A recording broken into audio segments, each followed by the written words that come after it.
Okay, so we have a last segment, Nikki, with us, which is a rapid fire, which is always a surprise to Oh, guests, yes, it is. right? So you don't have a much time to think about answering my questions right now. You Yeah, have just quickly have to say whatever comes in your sure. mind in my rapid fire questions, right? So my first question is: Are we building cities or just selling square feet? We're just selling square feet. Who really decides a city's future? Planner, politicians, or prophets?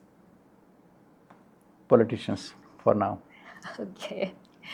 Are modern townships solving the problems or just hiding them behind the gates? Or they are hiding behind the gates. One brutal truth about the real estate developers people should know. Artificial scarcity. Are Indian cities planned or just reacting to chaos? We are reacting to chaos in most of the cases. If parking is a daily problem, is it a design failure? Management failure. Do architects sometimes know a project is wrong but still have to build it? Yes, What's something buyers admire in a project that architects secretly dislike? or difficult. But how many car space I have in the house, for example, if I just think of. Okay. So, are we designing the communities for humans or for the Instagram photos just? No, I think in reality we are building for people. Yes, the Instagram is just a phase. Yeah.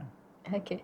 So, what part of urban development is the most misunderstood by the public? That building infrastructure is a time consuming thing and we don't have the patience, so we think that while we are building it we are creating a chaos, so that chaos feels like it's a design fault. It's a temporary thing primarily, and we don't have enough, I think, awareness, or we're not made aware to other people also that this is a temporary thing and you have to wait for a good thing to come up. That's where the most of the apprehensions or the chaos happens. Okay. If you could expose the one reality of infrastructure industry, what it would be? I would say the sequence of construction. I think that's something where you are building a road and then you're digging the again for the pipeline. So it's multi-level, but I think that's something which is known or seen.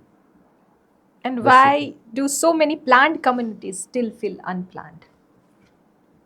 Because they're isolated, right? Because their planned communities are in the isolated islands in that sense, because they don't fit well in a larger community, because they're still independent campuses.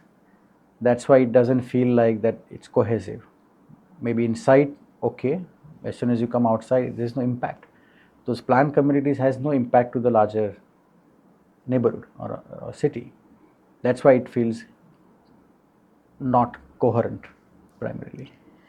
Thank you, Mr. Nikisha. That was my 1 hour with you, and we had a really very good, insightful knowledge about architectural urban planning point of view.